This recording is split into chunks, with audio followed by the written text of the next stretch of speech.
Hello, Namaskar. This is Arun Rana from Bright Path, your ancient Indian knowledge platform for bridging your karma gaps and knowledge gaps. धर्मो रक्षति धर्मा। आज जानते हैं कि धर्म ही कैसे धर्म की रक्षा करता है। नवरात्रि के 7 महत्वपूर्ण दिन बीत चुके हैं, तो मेरा आपसे एक सवाल है, क्या आप कुछ सीख पाए हैं इन 9 दिनों में? और नहीं तो जानते हैं कि दुर्गा माता हमें क्या सिखाने आती है। माता सिखाती हैं कि किस तरह लाइफ को स्वाभिमान, स्वावलंबन और सकारात्मकता के साथ जीना चाहिए। जैसा कि आप जानते हो, सनातन धर्म को छोड़कर दुनिया के सभी मजहबों के भगवान पुरुष हैं, जैसे बुद्ध, महावीर, ईसा मसीह, अल्लाह और गुरु नानक देव आदि। लेकिन सनातन धर्म एकमात्र धर्म है दुनिया में जिसमें स्त्री शक्ति पुरुष से पहले आती है। जैसे माता पिता श्री राम, सीताराम, राधे श्याम, गौरी शंकर, उमा महेश, रिद्धि सिद्धि, सिद्धि विनायक आदि। माता ने महाअभिमानी मधुकैटभ हिरण्यकश्यप का मर्दन करने के लिए नारायण का साथ दिया था और देवताओं को सृष्टि, धर्म और मानवता की रक्षा हेतु जो है धूम्रलोचन, चंडमुंड, रक्त बीज और महिषासुर जैसे महाराक्षसों का वध भी किया था। इसका सीधा मतलब यह है कि स्त्री शक्ति के बिना, श्री के बिना यानी स्त्री के बिना जीवन का कोई अर्थ नहीं है, कोई मूल्य नहीं है। इसलिए हमें स्त्री शक्ति का हमेशा सम्मान करना चाहिए, भूलकर भी इनका अपमान नहीं करना चाहिए, नहीं तो विनाश से हमें कोई नहीं बचा सकता। एक चक्रधारी विष्णु और एक त्रिशूलधारी शिव भी नहीं बचा सकती। वो माता के पास में अस्त्र शस्त्र की कमी नहीं है, हर हाथ में उनके शस्त्र है, अगर अपने उनका फोटो को गौर किया होगा। इसलिए जो है दूसरी सीख है कि हमें अभिमान से बचना चाहिए, क्योंकि हम अभिमान जब हमारे अंदर होता है तब हम पाप करते हैं, अपनी शक्ति का दुरुपयोग करते हैं। इस और स्वाभिमान से हमें जीना चाहिए, स्वावलंबी बनना चाहिए। अभिमान और स्वाभिमान में क्या अंतर है आप जानना चाहेंगे तो अभिमान और स्वाभिमान पर्यायवाची शब्द नहीं है, बल्कि एक प्रकार से विलोम शब्द है, मतलब उल्टे हैं। अभिमान इंसान को अंधकार की ओर ले जाता है, वहीं स्वाभिमान प्रकाश की ओर ले जाता है। अभिमान राक्षसों के गुण है और पतन का कारण बनता है, वहीं स्वाभिमान उत्थान का कारण है। अभिमान नकारात्मक विचार है और स्वाभिमान सकारात्मक भाव है, क्योंकि यह व्यक्ति को स्वावलंबी बनने की प्रेरणा देता है। स्वावलंबी इंसान कभी किसी कार्य के लिए किसी अन्य पर आश्रित नहीं होता, उसे अपने कार्य स्वयं करना अच्छा लगता है। हम सभी में यह गुण होना आवश्यक है, तभी हम सब एक अच्छे इंसान बन सकते हैं। जब व्यक्ति स्वावलंबी होता है तो उसमें आत्मनिर्भरता होती है और ऐसा कोई कार्य नहीं है जो वो ना कर सकते। स्वावलंबी मनुष्य के सामने कोई भी कार्य आ जाए तो वह अपने दृढ़ विश्वास से, अपने आत्मबल से उसे अवश्य पूर्ण करता है। स्वावलंबी मनुष्य जीवन में किसी भी चुनौती, किसी भी लक्ष्य को अवश्य ही पूर्ण करता है। आत्मविश्वास तथा आत्मनिर्भरता से आत्मबल मिलता है, जिससे आत्मा का विकास होता है और मनुष्य श्रेष्ठ कार्यों की ओर प्रवृत्त होता है। जो लोग श्रेष्ठ कार्यों में प्रवृत्त नहीं है, समझ देना कि उनकी आत्मा का विकास, चेतना का विकास हो नहीं पाया है। इसलिए जो है ब्राइट पाथ ये पहल कर रहा है कि सनातन धर्म की शिक्षा दी जाए। स्वावलंबन मानव में गुणों की प्रतिष्ठा करता है। आत्मसम्मान, आत्मविश्वास, आत्मबल, आत्मरक्षा, साहस, संतोष, धैर्य आदि गुण स्वावलंबन के सहोदर हैं, यानी साथी हैं। इससे क्या लाभ होता है स्वावलंबन से? आपका आत्मविश्वास बढ़ता है। आजकल देखते हो लोगों में कॉन्फिडेंस की कमी होती है, ज्यादातर लोगों में कॉन्फिडेंस कम होता है। उसका कारण क्या है? उनका आत्मविश्वास कम, क्योंकि आत्मा कमजोर है, पिछले जन्मों से आत्मा को कमजोर करते आए हैं। इसलिए स्वावलंबन के प्रति जब इंसान आगे बढ़ता है तो उसके अंदर कई गुना आत्मविश्वास बढ़ता है, दुनिया के सामने खड़ी होने की हिम्मत बढ़ जाती है, किसी भी परेशानी को देखकर मन घबराता नहीं है, बल्कि गहरे विश्वास के साथ हम हर मुसीबत का डट कर सामना करते हैं, जीवन के फैसले खुद ले देते हैं। सच ही कहा है किसी ने कि जीवन किसी जंग या युद्ध से कम नहीं। इसलिए स्वावलंबन आत्मनिर्भरता सफलता की आधारशिला होती है, जिसका उदाहरण भारत में कई उल्लेखनीय व्यक्तियों के जीवन से हम देख सकते हैं, समझ सकते हैं। आत्मनिर्भरता के लक्षण उनकी यात्राओं में प्रतिबिंबित होते हैं। स्वावलंबन से ही मनुष्य की प्रगति संभव है। स्वावलंबी व्यक्ति ही अपना और अपने परिवार का भरण पोषण करने में सक्षम होता है। हरिवंश राय बच्चन जी ने स्वावलंबन के महत्व के बारे में बताते हुए लिखा था कि ईश्वर भी उन्हीं की सहायता करता है जो खुद की सहायता करने के लिए तैयार रहते हैं, ज्ञान अर्जन करने के लिए तैयार रहते हैं। जिनके मन में जो है जिज्ञासा होती है ज्ञान को प्राप्त करने की, वो खुद की सहायता स्वयं करते हैं। इसलिए हमें जो है अपने घरों में भी अपना सारा काम देखभाल खुद ही करनी चाहिए, प्रत्येक काम हमें स्वयं करने चाहिए। जो व्यक्ति स्वयं अपना कार्य करता है, कर सकता है, वो वही दूसरों की सहायता कर पाता है। स्वावलंबी व्यक्ति को सुख शांति और धन वैभव प्राप्त होता है। इसलिए माता पिता का दायित्व है कि वे बच्चों को उनका काम स्वयं करने दें, उन्हें बिगाड़े नहीं। स्वावलंबन का अभाव अगर मनुष्य के जीवन में है तो ये सबसे बड़ा गुण है, क्योंकि स्वावलंबन सबके लिए अनिवार्य है। स्वावलंबन व्यक्ति राष्ट्र का मानव मात्र के जीवन में सर्वांगीण सफलता प्राप्ति का महामंत्र है। आत्मबल के लिए आवश्यक है। आत्मबल के लिए आत्मसम्मान और आत्मविश्वास आवश्यक है। इसलिए स्वावलंबी बनना बहुत इंपॉर्टेंट है। जो लोग स्वावलंबी नहीं बन पाते वो आसानी से मार्ग भटक जाते और दूसरों के छलावे में आ जाते। बहुत से अपने धर्म को छोड़कर कन्वर्ट हो जाते हैं। जब ईसाई धर्म भारत में आया, किसी ने कल्पना नहीं की होगी कि ये लोग सनातन धर्म के समूल को नष्ट करने का प्रयास में इतनी ज्यादा हद तक सफल होंगे। सेंट थॉमस नाम के जो उनके प्रचारक थे, उनके रिकॉर्ड के अनुसार जो है वो ईसाई धर्म को जो भारतीय उपमहाद्वीप यानी इंडिया में लेकर आए थे 52वीं शताब्दी के आसपास, जो वर्तमान में केरल राज्य में मालाबार क्षेत्र थे, वहां पहुंचे थे। और तब से लेकर ईसाई धर्म ने जो है हमारे देश को पहले गुलाम बनाया इन्होंने, और गुलाम बनाने के बाद जो है अब जो है मानसिक तौर पर भी हम उनके गुलाम बनते जा रहे हैं। उनकी जो वेस्टर्न कल्चर है, जो उनका सोच है, उसके गुलाम बनते जा रहे हैं।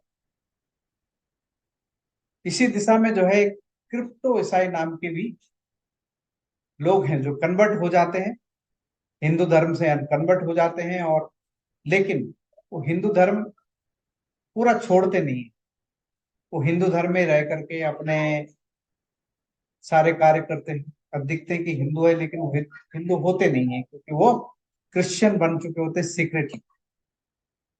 उसको जो है क्रिप्टो ईसाई कहा जाता है, जो हमारे सनातन धर्म की जड़ों को हिलाने का प्रयास कर रहा है कई शताब्दियों से। अगर इनका इतिहास देखा जाए तो क्रिप्टो ईसाइयों की सबसे शुरुआती उदाहरण जो है हमें रोमन साम्राज्य से मिलता है। बड़े प्राचीन काल की बात है, जब ईसाई धर्म के प्रारंभिक चरण में 2500 साल पहले की बात होगी लगभग, ये ईसाई लोग अपना वहां पर पैर जमाने की कोशिश कर रहे थे। वहां के जो सम्राट थे ट्राजन ने ईसाई धर्म को जो है अपनी संस्कृति और विश्वास और पूजा के पहलुओं के लिए खतरा के रूप में देखा था, क्योंकि बहुत सारे रोमन जो है वो ईसाई धर्म अपना लिए थे। इसलिए उन्होंने एक प्रस्ताव रखा इनके सामने, या तो आप ईसाई धर्म छोड़ दो या मौत की सजा पाओ। तो जो ये ईसाई थे, उन्होंने मृत्यु दंड से बचने के, जो रोमन ईसाई बने थे, मृत्यु दंड से बचने के लिए इन्होंने अपने धर्म को छोड़ने का सिर्फ नाटक किया। लेकिन वह सतही तौर पर या दिल से जो है रोमन देवी देवताओं की पूजा दिल से नहीं करते थे, सतह पे करते थे, मतलब ढोंग करते थे, और अंदर से वो ईसाई को धर्म को ही मानते थे। इनको ही क्रिप्टो क्रिश्चियन कहा गया। ये क्रिप्टो क्रिश्चियन जो है मुसलमानों की तरह हिंसा करके जबरदस्ती आपका धर्म परिवर्तन नहीं करते, या कहीं हिंसा नहीं फैलाते, टेररिज्म नहीं फैलाते। और जब तक अपनी इनकी जनसंख्या कम होती है, तब तक वो उस देश के ईश्वर को अपना कर काम करते हैं, उसकी स्ट्रेटजी होती है। लेकिन जैसे ही संख्या में आगे बढ़ते हैं, तो उन्हीं के उन्हीं देवी देवताओं का अपमान करते हैं। अपने कन्वर्ट हुआ व्यक्ति जो है सबसे घातक हो जाता है, बहुत घातक होता है, क्योंकि उसे ये साबित करना होता है कि उसने जो डिसीजन लिया वो उसने बेहतर डिसीजन लिया अपने धर्म को छोड़ करके दूसरे धर्म में जाने। हॉलीवुड की फिल्म है अगोरा नाम की, 2009 में रिलीज हुई थी। इसे हम सभी को देखना चाहिए। इसमें दिखाया गया है कि जब क्रिप्टो क्रिश्चियन रोम में जो है संख्या में अधिक हुए, तब इन्होंने जो है रोमन देवी देवताओं का अपमान करना शुरू कर दिया। और वर्तमान में जो है भारत में भी क्रिप्टो क्रिश्चियन ने अपनी पकड़ जो है वो बनानी शुरू की है कुछ समय से। और तभी से यहाँ पे हिंदू देवी देवताओं, ब्राह्मणों का को गाली देने का काम शुरू हो गया है। मतलब जो काम यूरोप में 2000 साल पहले हुआ, 2-2500 साल पहले, वो आज भारत में हो रहा है। इसलिए हम सबको चिंतित होना चाहिए। हाल ही में ऐसे कई वक्तव्य आए हैं फ्रीडम ऑफ स्पीच के नाम पर, विचारों की स्वतंत्रता के नाम पर जो है। एक प्रोफेसर है केदार मंडल, उन्होंने जो है देवी दुर्गा को 2017 के आसपास, नवरात्रि से जस्ट पहले, वैश्या कहा। क्या कहा था? वैश्या। तो आप समझ सकते हो कि ये हमारे सनातन धर्म के साथ वही हो रहा है जो रोम के साथ होता था। इसलिए हमें चिंतित होना चाहिए, हमें इसके बारे में कुछ करना चाहिए। तो हमें सोचना है बड़े गहरे लेवल पे जाकर। भारत में ऐसे बहुत सारे क्रिप्टो क्रिश्चियन हैं जो सेकुलरवाद, वामपंथ और बौद्ध धर्म के का मुखौटा पहने हुए हमारे बीच में रहते हैं। भारत में ईसाइयों की आबादी लगभग 2 करोड़ के आसपास है, 2% होगी। लेकिन आपको जानकर अचंभा हो सकता है, कई सारी रिपोर्ट्स के हिसाब से भारत में 10 करोड़ अगर ईसाई निकल गए, तो उसकी आप अचंभित मत होइए, क्योंकि ये सब क्रिप्टो क्रिश्चियंस हैं, हिंदू धर्म में रहते हैं, नाम बदला नहीं है, लेकिन ये जो है क्रिप्टो के रूप में काम करते हैं। अकेले पंजाब में अगर आप देखो, अनुमानित ईसाइयों की आबादी कम से कम 10% हो गई। पंजाब के कई ईसाई सिख धर्म के छाया वर्ण में रहते हैं, पगड़ी पहनते हैं, दाढ़ी, कृपाण, कड़ा आदि पहनते हैं, जो उनके पंच चीजें हैं। पर और सिर्फ सिख धर्म को मानते हैं, लेकिन ये गुप्त रूप से सिख ईसाई हैं। अब आप समझ सकते हो कि किस तरह का परिवर्तन वहां पर चल रहा है। तमिलनाडु में, केरला में, ये सब जगहों पर चल रहा है। बहुत से क्रिप्टो क्रिश्चियन आरक्षण लेने के लिए हिंदू नाम के साथ चलते रहते।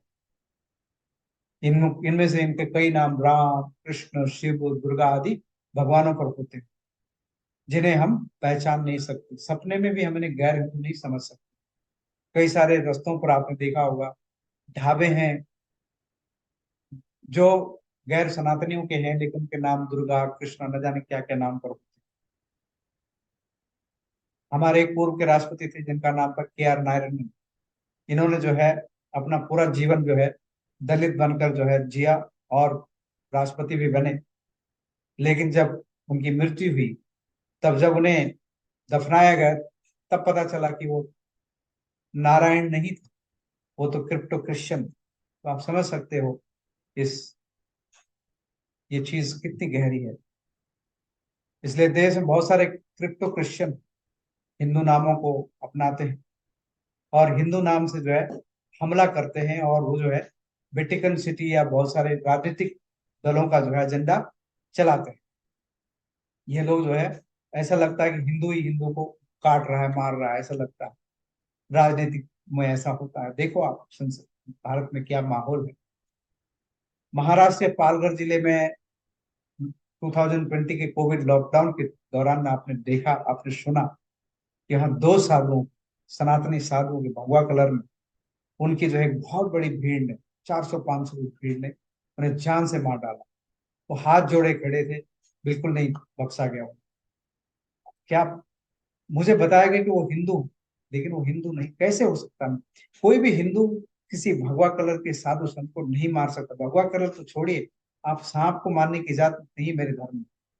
किसी गरीब को, कमजोर को मारने की इजाजत मेरा धर्म नहीं देता। तो कैसे मार सकता है? आप सोच, इतनी बड़ी भीड़ के पास में कोई कोई भी नहीं था ये सोच सकता कि नहीं यार रुको, ये बोलने वाला। लेकिन ये सब क्रिप्टो क्रिश्चियंस हैं, ये सब कन्वर्टेड।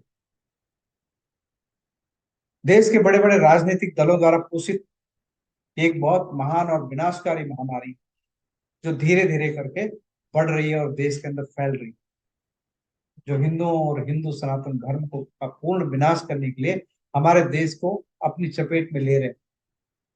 तो हमें क्या करना चाहिए? कुछ रोड मैप भी तो उसका होना चाहिए। तो हमें 5 कार्य करने हैं। सभी सनातनी हिंदुओं में बड़े पैमाने पर जागरूकता अभियान चलाने की आवश्यकता है, जिसमें आप सभी का सहयोग अपेक्षित है। इस वीडियो को आप फॉरवर्ड अवश्य करें इसमें, ताकि लोगों में बड़े पैमाने पर जागरूकता आए। इस घातक साजिश को समझ गंभीरता से समझें, और जो ऐसे लोग हैं जो आपको लगे कि क्रिप्टो क्रिश्चियन की भाषा बोल रहा है, आपके धर्म की भाषा नहीं बोल रहा है, उसका चुपचाप बहिष्कार करें, दूरी बना के रखें उससे। तीसरा है, हिंदू धर्म को आगे आने वाले खतरों से बचाना चाहिए। हमें सच्चे दिल से अपने सारे मतभेद हमें भूलकर एक हो जाना है, एक हो जाना चाहिए। एकता में ही सब कुछ है।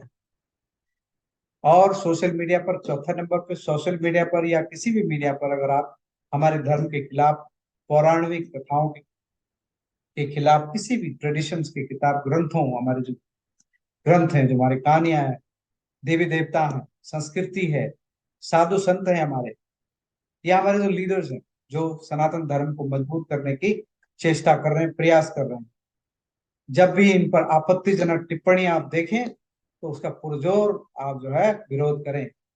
सोशल मीडिया पर आजकल तो हमारे पास व्हाट्सएप, सोशल मीडिया सब कुछ है। 5वां नंबर पे बहुत ही महत्वपूर्ण है, आधुनिक विषयों की शिक्षा के साथ साथ अपने बच्चों को सनातन धर्म का पूर्ण ज्ञान दें, अपूर्ण ज्ञान नहीं। अगर मैं टेस्ट लूं, किसी का क्विज करता रहता हूं मैं, पिछली बार मैंने गणपति जी पे क्विज क्विज की थी, लेकिन ज्ञान नहीं था लोगों, बच्चों को। बच्चे तो छोड़े, बड़ों को ज्ञान नहीं। तो ये ज्ञान आपको पूर्ण ज्ञान देना है, हर चीज का पूर्ण ज्ञान, कि उसके पीछे साइंस क्या है ये समझना। हमारा पूरा धर्म साइंस है।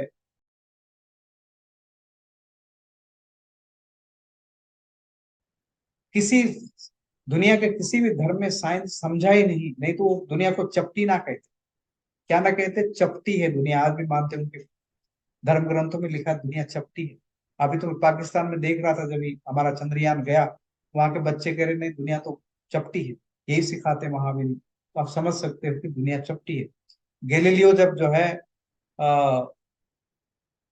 टेलीस्कोप लेकर आए, तो उससे पहले हमारे सनातन धर्म के ऋषि मुनियों को ज्ञान था कि नवग्रह है, हम नवग्रहों की पूजा करते हैं। आप समझो कितनी गहराई है हमारे धर्म में। दुनिया गोल है। हमारे जो नारायण के 12 अवतार है, वो जिस पृथ्वी को पानी से निकाल रहे हैं, वो भी गोल है, वो चपटी उपटी नहीं है। तो हमारा धर्म जो है बहुत बड़ा साइंस के साथ, विमान पुराण है, न जाने क्या क्या है हमारे शास्त्रों में। यही ज्ञान लेकर यहाँ से लोग, ये बाहरी लोग गए और उन्होंने अच्छे से मार्केटिंग करी। और ये जो है गुरुत्वाकर्षण को लेकर के, जैसे न्यूटन को हम उसका फादर मानते, लेकिन न्यूटन नहीं है। न्यूटन से हजारों साल पहले हमारे ऋषि मुनियों ने गुरुत्वाकर्षण नाम का चीजें दी हैं हमको। अगर आप जानो, कभी करेंगे प्रोग्राम उस पर तो बताएंगे आप। तो सनातन धर्म का ज्ञान अगर आपके बच्चों को हो तो उनका कोई ब्रेन वॉश नहीं कर सकता। कोई नहीं कहेगा आपने क्या इन्वेंट किया, आप क्या हो, आप तो सब सांप के पुजारी हो, ये कोई नहीं कहेगा। और आपके बच्चों का ब्रेन वॉश नहीं हो। उनका विवेक, समझ, संयम और समय हमेशा उनके साथ रहेगा। तो विवेक जब साथ है तो समझ होती है, संयम होता है, और समय हमेशा उनके साथ अच्छा समय रहता है। शास्त्रों में लिखा है, सजीवति गुणा यस्य धर्मो यस्य जीवितो गुण धर्म विहीनो यो निष्फल तस्य जीवितम। मतलब जिसने भी धार्मिक जीवन जिया है वो सदाचारी गुणवान है और उसका जीवन सफल होता है। और जो लोग धर्म से दूर रहकर सद्गुणों और धार्मिक कर्मों से दूर रहते हैं उनका जीवन निष्प्रभावी, मृत्यु तुल्य और पशु समान होता है। धर्म हमें आत्म संयम सिखाता है, धैर्य सिखाता है। जीवन को सफल बनाने और मंजिल पाने के लिए आत्म संयम संयम बहुत जरूर होता है। इसे बनाए रखना चाहिए। जीवन में कई तरह की कठिनाइयां और संकट आते हैं, मगर उन्हें देखकर हमें घबराना नहीं चाहिए। इसलिए हम सबके पास दो विकल्प हैं, कई विकल्प हैं, दो मुख्य हैं। सनातन धर्म के लिए एक मत होना, और दूसरा है सनातन धर्म को मझधार राम भरोसे छोड़ देना। वैसे राम सनातन धर्म को कभी डूबने नहीं देंगे। एक हनुमान ही काफी है जो हर सदी में प्रकट होता रहता, विवेकानंद के रूप में या किसी भी रूप में, तुलसीदास जी के रूप में, जितने में हमारे महर्षि ऋषि हुए हैं, वेद व्यास, इनके रूप में कभी ना कभी स्वयं जो है राम की शक्ति प्रकट होती है और अपने धर्म की रक्षा करती रहती है। लेकिन हम, हमारा क्या कर्तव्य है, क्या उद्देश्य है? राम चाहते तो अकेले रावण को मार सकते थे, लेकिन उन्होंने वानरों को, रीछों को तमाम साथ में लेकर के उन्हें भी श्रेय मिला, उन्हें भी अपने चीजों में उन्होंने शामिल किया। इसलिए जब समाज के कल्याण हेतु कोई पुण्यकारी हवन होता है तो हम सभी को आहुति देनी चाहिए। लोक कल्याण ही तो धर्म की परिभाषा है, वही तो कर्तव्य है। जिंदगी में हमेशा आगे बढ़ने की कोशिश करनी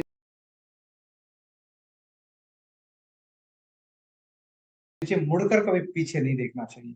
इसलिए हमें हमेशा आगे बढ़ने की कोशिश करनी चाहिए, और आगे बढ़कर के सनातन धर्म को आगे बढ़ाना ही हमारे जीवन का एक लक्ष्य, बड़ा लक्ष्य होना चाहिए। इसलिए आप सभी से निवेदन है कि सनातन धर्म को आगे बढ़ाने के लिए पहले आप स्वयं सनातन धर्म को समझें, उसका ज्ञान प्राप्त करें, बच्चों को समझाएं। तभी जाके, जब तक हम परि अभ्यास नहीं करेंगे चीजों का, हमें ज्ञान नहीं होगा तो हम कैसे लड़ सकते हैं आगे चल। ज्ञान के आधार पर ही हम एक श्रेष्ठ योद्धा के तौर पर, सनातनी योद्धा के तौर पर काम कर सकते हैं। इसलिए आप जरूर इस पर विचार कीजिएगा और stay on bright path. Thank you so much, have a nice day.